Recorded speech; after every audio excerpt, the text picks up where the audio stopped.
My name is Hannah. When I turned 18, my mother canceled my birthday because my brother wasn't in the mood.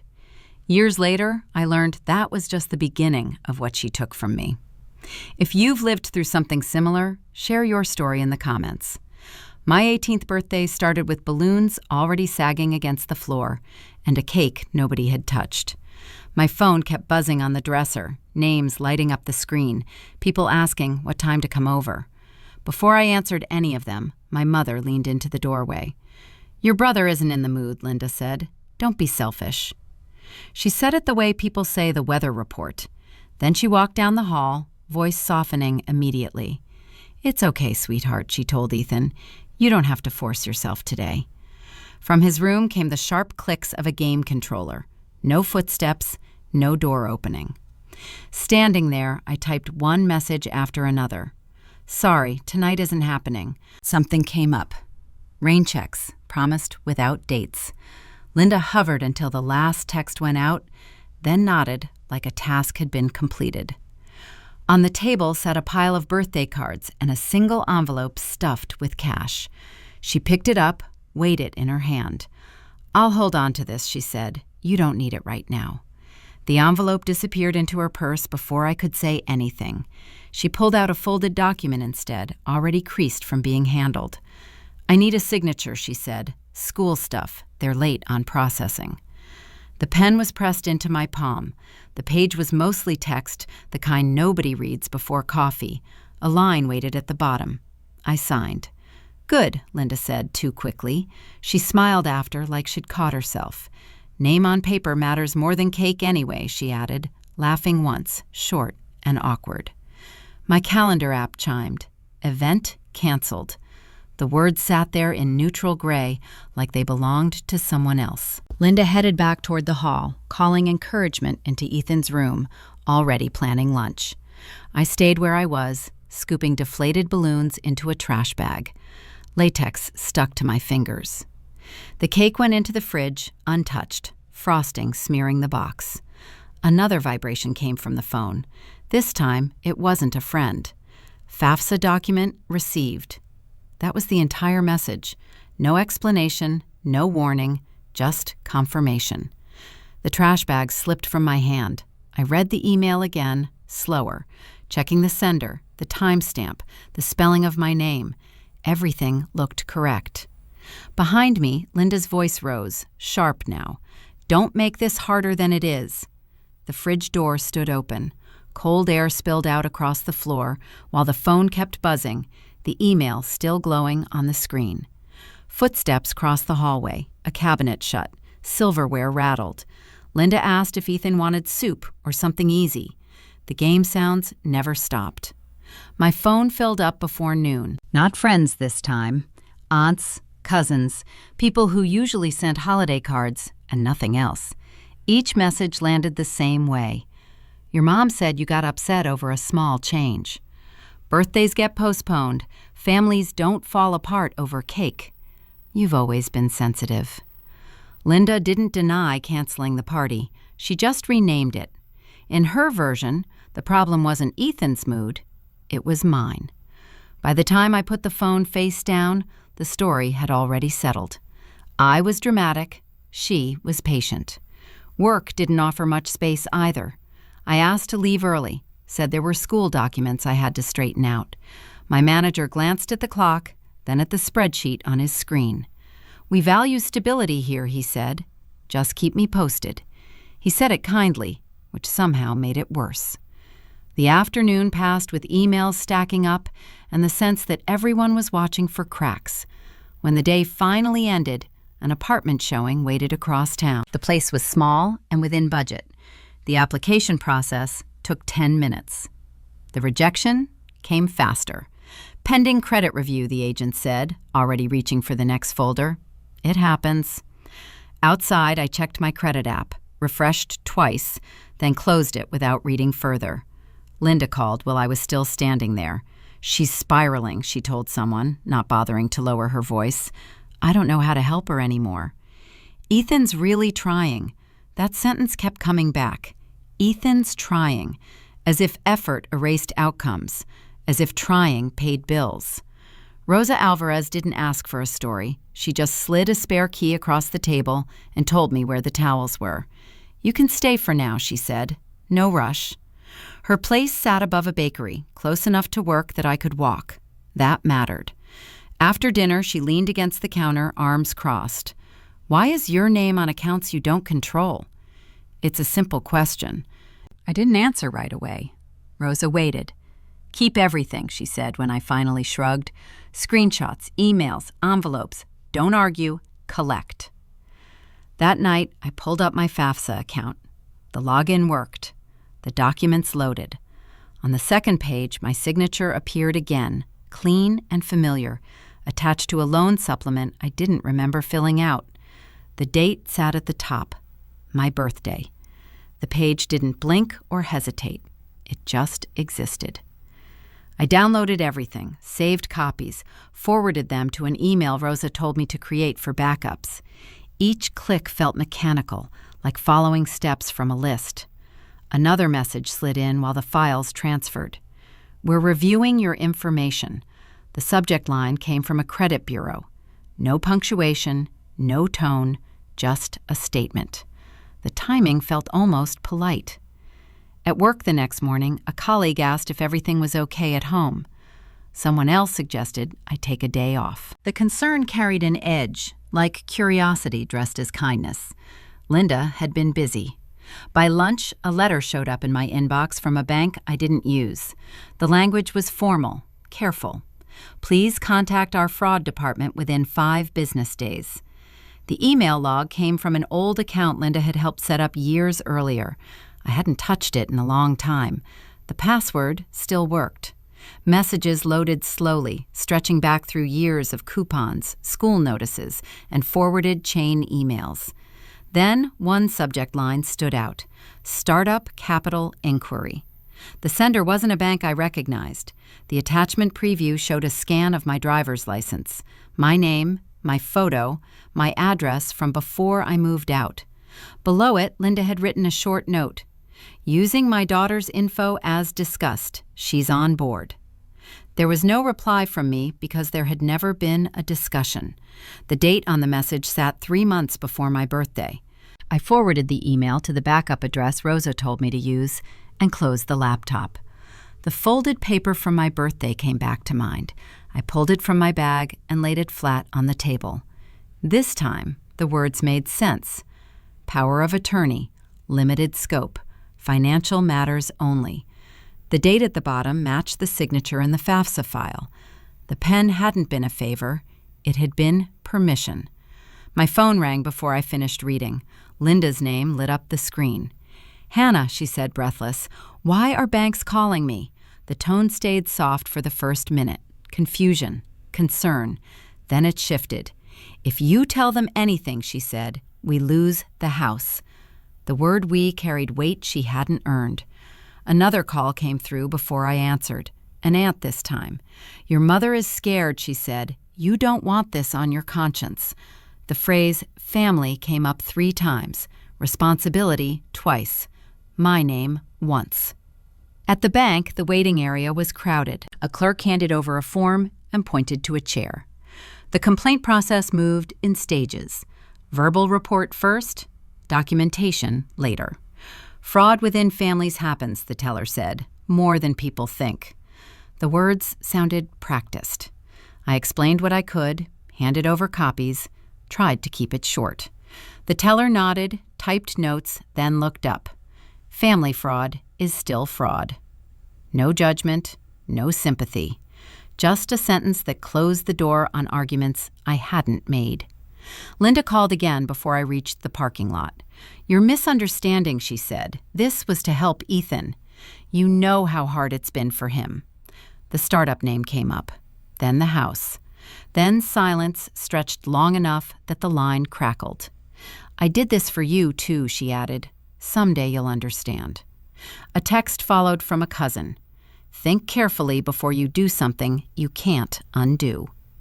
At work, access to one of my accounts stalled. Payroll flagged an issue and asked me to check with the bank. By the time lunch rolled around, another email arrived. Temporary restriction applied, pending investigation. I went back to the branch. The same teller wasn't there. A manager listened this time, hands folded, eyes fixed on the desk while details stacked up. "This will take time," he said. "We need to pause activity while we sort it out." Pause sounded harmless. It wasn't. Cards stopped working that evening, one by one. The app updated without ceremony. Access limited. Funds unavailable. Linda's last message came through while I stood at the register of a grocery store, watching the cashier wait. "Please," she wrote, "just tell them it was a misunderstanding." The receipt printer chirped. The transaction failed. The cashier tried again. "Sometimes the system lags," she said. It didn't. The phone buzzed with another bank notification. Investigation opened. Accounts frozen. The words stacked neatly, one under another. I stepped aside to let the next customer through, the cartwheel squeaking as it passed. Outside, the air felt heavier than it should have. Another call came in, this one from the bank. "We've placed a temporary hold on all accounts connected to your name," the voice said. "You'll hear from us once the review progresses." The first notice came through payroll, a bland subject line, a short paragraph, a phone number at the bottom. "Due to an external review, a portion of your wages will be held temporarily." No apology, no timeline, just procedure. The credit freeze followed before lunch. Accounts already restricted dropped another level. The app refreshed and displayed fewer options, like doors quietly removed from a hallway. Linda, meanwhile, still had the folder.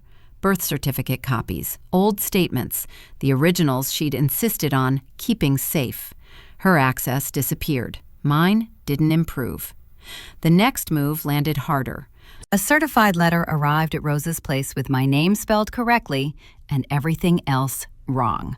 Linda had filed a sworn statement claiming I had authorized all financial actions. Attached were copies of my signature and a notarized acknowledgement. The notary's name meant nothing to me. The date did. It matched my 18th birthday. The same morning with the sagging balloons. The same hour I'd signed the paper without reading. According to the stamp, the acknowledgement was finalized while cake sat untouched in the fridge and Ethan's game sounds filled the hallway. Rosa read the page once, then set it down. "This isn't something I can fix," she said, "but you can stop reacting to it. Start choosing where the truth lands." Linda didn't wait for the investigation to run its course. She went public in the ways that mattered. Family group chats, church acquaintances, anyone with a reason to listen. "She's confused," Linda told them. "She's always been emotional. I'm just trying to keep a roof over our heads." Someone forwarded me a message meant for her. "We're praying she comes to her senses." At work, the tone shifted again. HR asked for documentation. Another meeting was scheduled. The word review came up twice, followed by policy. Stability didn't. Linda called that night. No preamble. "They're coming after the house," she said. "You did this." Her voice cracked in the right places. She cried without sobbing, like she knew when to pause. "All I need is for you to tell them it was a misunderstanding," she said. "Just that. After that, we can talk." The silence on my end stretched long enough that she filled it. "You're not heartless," she added. "You wouldn't let us lose everything." Us meant her. Ethan stayed unmentioned. The house carried more weight than either of us. Another call came through while she was still talking. The bank this time. The investigation had escalated. A lien review was underway. The hold would remain. Linda's voice sharpened. "If you don't help," she said, "I don't know what will happen." The sentence hung there, unfinished, like a threat she didn't want to name. Rosa watched from the kitchen table as I set the phone down without answering. "She's not asking," Rosa said. "She's testing." The next morning brought confirmation. A formal notice outlined potential foreclosure if liabilities weren't resolved. The house wasn't collateral by accident. It had always been the leverage. Linda showed up unannounced at Rosa's door that afternoon. Her eyes were red. Her hands shook just enough to be noticed. "I raised you," she said. "This is how you repay me?" Rosa stepped between us. "She's not speaking to you right now," she said. "You can leave." Linda turned back once. "You think you're smarter than this," she said. "You're not." The door closed. The hallway stayed empty. Rosa locked it and slid the bolt into place. Later, another email arrived from the bank. Additional documentation requested. A case number appeared in bold at the top. It looked official, permanent, the kind of thing that followed people. Linda called again. This time, she didn't cry. "They're saying you set me up," she said. "Tell them you signed everything. Tell them you agreed." The request was clear now. Not a misunderstanding, a lie. No answer went back. The call ended on its own. That night, Rosa cleared a corner of the table and handed over a flash drive. "Everything goes here," she said. "Dates, messages, files. Nothing gets argued." Money stopped behaving like money. It turned into permissions and warnings. Cards worked sometimes, then didn't. Payroll emails arrived with careful wording about compliance and monitoring. A meeting appeared on my calendar labeled Review. No one explained what would happen if the review went badly. Family was no longer an option. Calls went unanswered. Messages stayed unread. The house had become a bargaining chip I wasn't allowed to touch unless I agreed to lie for it. Most nights ended at Rosa's kitchen table with documents spread out in neat stacks. Statements, emails, screenshots. The pattern was obvious once everything sat in one place. Sign here. Trust this. Let me handle it. I had done it without resistance for years. There were moments that kept resurfacing. A pen placed in my hand. A page folded just enough to hide the header. Linda's voice, calm and certain. "You're stronger than he is. You can handle it. This helps everyone." Strength had always been the explanation. Not permission, not consent. Strength. It justified everything that landed on my shoulders and never left. Another detail clicked into place as the files grew. Linda never gave me originals, not once. Birth certificate copies stayed in her folder. Statements arrived opened. Documents came back already signed in places that weren't mine. Rosa noticed the pause. "You seeing it?" she asked. The answer didn't need words. She pushed a card across the table with a name and a number. "Free legal clinic," she said. "They won't fix it. They'll tell you what it means." The attorney listened without interrupting. He didn't ask why I trusted my mother. He asked for dates, addresses, devices used to log in. One loan stood out, small at first, rolled over later, always paid on time until it wasn't. The login records showed access from one location, the same IP address, Linda's house. "That matters," he said. "Intent matters. Patterns matter." The word fraud came up again. So did liability. The attorney slid a form across the desk and pointed to a paragraph near the bottom. "If you sign this," he said, "the bank proceeds formally. That includes potential criminal consequences for whoever submitted false information." There it was, the line everyone had danced around. Consequences, not misunderstandings, not family conflict. Outcomes that couldn't be undone with apologies. Rosa waited outside. She didn't ask what was said. She just watched me hold the paper longer than necessary. "This isn't about being right," she said when we sat back down. "It's about where facts go." Linda called while the pen rested against the page. Her voice sounded tired now, worn down instead of sharp. "They told me you're cooperating," she said. "You don't have to. We can fix this ourselves."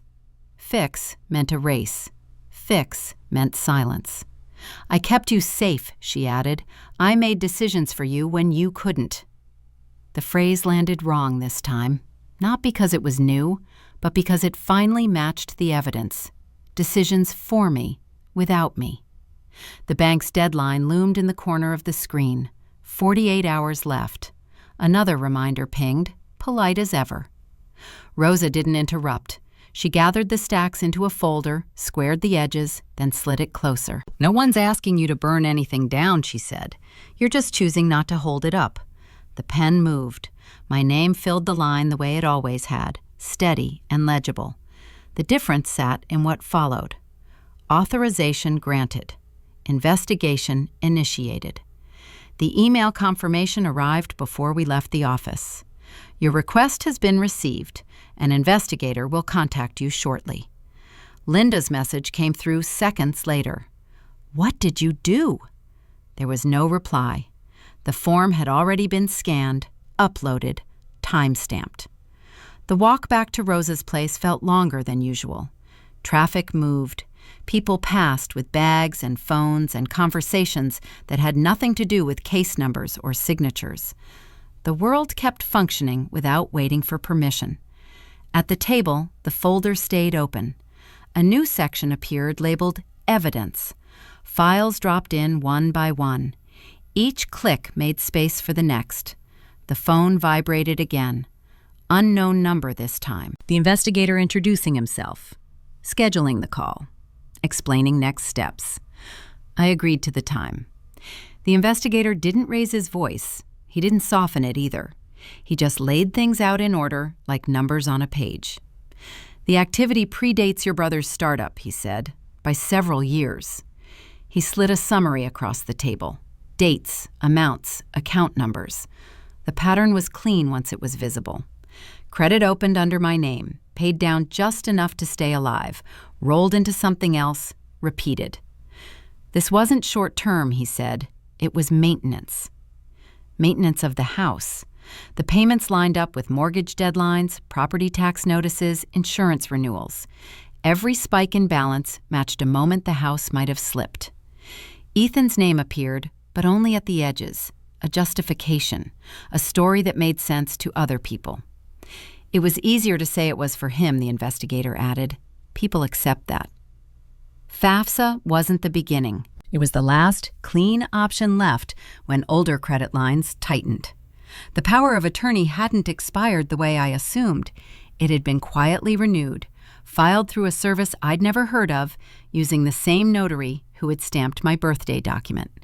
Linda hadn't improvised. She'd maintained. The response came fast. Linda filed a counterclaim accusing me of retaliation. The language was polished. She said I'd known, that I'd benefited, that this was revenge for a canceled birthday and long-standing resentment. A cousin who had offered to confirm I didn't live at home anymore withdrew their statement. I can't get involved, she said. I have my own family. The pressure shifted. A debt tied to my name was flagged for expedited review. The balance jumped overnight. Interest recalculated. Fees stacked. The investigator called within the hour. This puts you at risk, he said. We need to establish intent clearly. Linda called right after. They're telling me you're trying to ruin me, she said. Is that what this is? The question wasn't real. It was bait. You used my name, I said. I protected you, she replied. I kept a roof over your head. The house again. Always the house. At work, another meeting appeared on my calendar. This one included legal. HR sat in, quiet but present.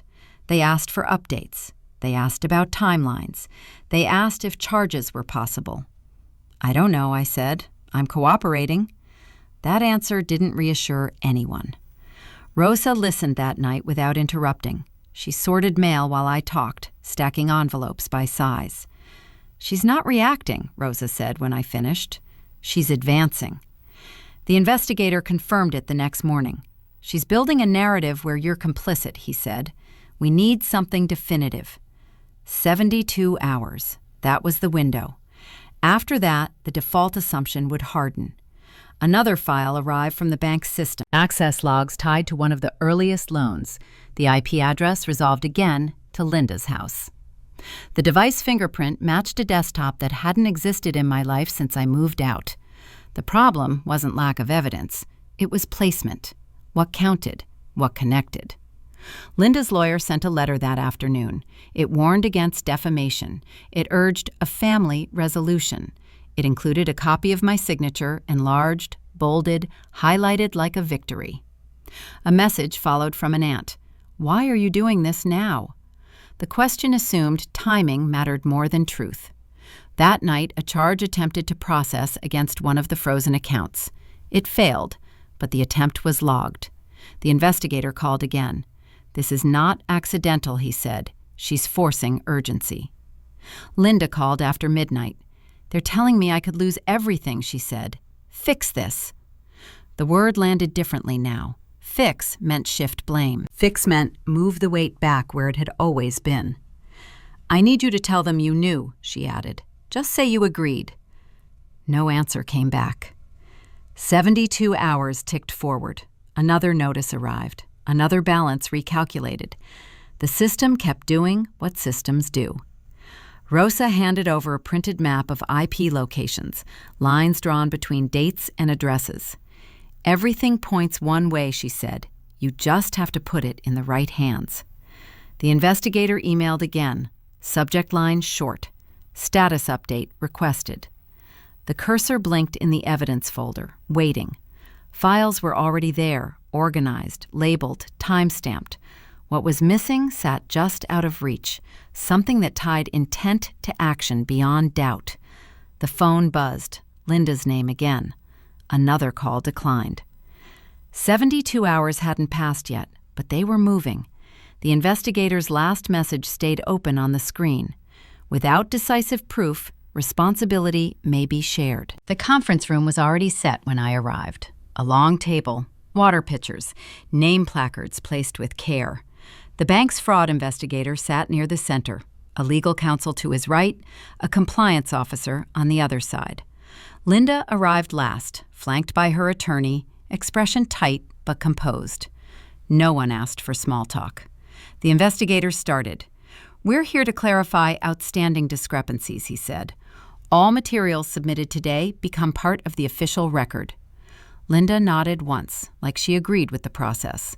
Her lawyer folded his hands. I slid a folder forward, the same one that had grown heavier each day. "Let's begin," the investigator said. The first document went up on the screen. Access logs, dates, IP addresses. The house address appeared again and again. Linda leaned forward. "This is a misunderstanding," she said. "My daughter knew about these accounts." Her lawyer added something about shared finances and family trust. The investigator didn't respond yet. He clicked to the next file. "This loan," he said, "was accessed from the same device on 12 occasions. Each from the same location," Linda shook her head. "That was Ethan," she said. "He handled the computer stuff. He needed help." The excuse landed flat. It always had. I slid the next document across the table, the notary record, the date circled in red. "That signature was notarized on my 18th birthday," I said. Linda looked away. "That doesn't prove intent," her lawyer said. "She signed." The investigator held up a hand. He turned to me. "You mentioned a call," he said. "Do you have it?" The phone was already connected. One tap. The room filled with Linda's voice, clear and unmistakable. "If you tell them anything, we lose the house. I need you to say you agreed. No shouting, no anger, just instruction." The recording ended. Silence took its place. Linda spoke first. "You recorded me?" she asked. Her lawyer leaned back, color draining from his face. The investigator didn't look at either of them. "This clears up the timeline," he said. He typed something into his laptop. The compliance officer checked her screen. A quiet exchange passed between them, all professional and restrained. The system updated while we sat there. A notification popped up on the monitor. Primary liability reassigned. Linda's attorney cleared his throat. "We'll need time to review," the investigator interrupted him. "Asset controls are being applied," he said, "effective immediately." Linda's phone rang. She answered without thinking. "Hello?" Her expression shifted as she listened. The color left her face completely this time. "What do you mean frozen?" she said. "There must be a mistake." The call cut off. She stared at the screen, then tried again. No signal. The investigator gathered his papers. "This meeting is concluded," he said. "You'll receive formal notice by end of day." Linda stood abruptly. "You can't do this," she said. "She's my daughter." No one responded. The word daughter didn't carry weight in this room. As we filed out, another alert chimed from the bank system, audible but neutral. Asset hold confirmed. Linda's lawyer stayed behind, already dialing a number. She didn't look back at me. Her focus stayed on the phone, on whatever could still be salvaged. In the hallway, the investigator stopped long enough to nod. "You did the right thing bringing this forward," he said. "These cases don't usually end cleanly." The elevator doors opened. Linda stepped in, still trying to get a call through. The doors slid shut before she could say anything else. My phone buzzed once more. A final message from the bank confirmed the action in careful language, time-stamped and complete. Proceedings initiated. The notice arrived first, not from Linda but from the county. A foreclosure filing, formal and unemotional. Cross-collateralization listed as the cause. The house wasn't mentioned by name, just parcel numbers and dates. A timeline that ended where the investigation had begun. Family accounts followed. Frozen.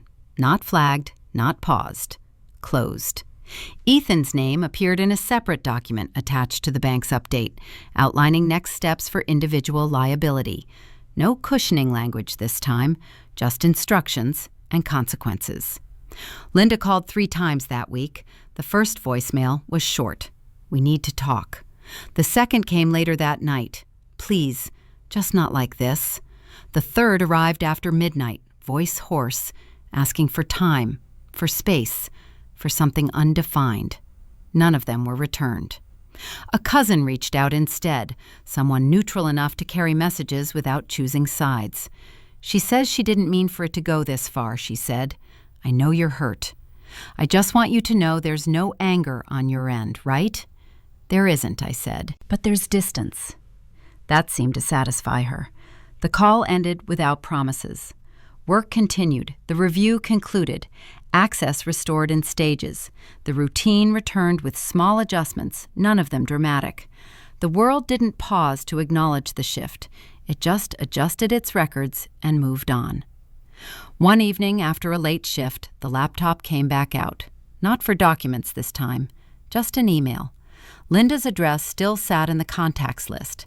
It hadn't been touched since the meeting. The subject line was typed carefully. 18th birthday invoice, 7 years overdue. No greeting, no explanation.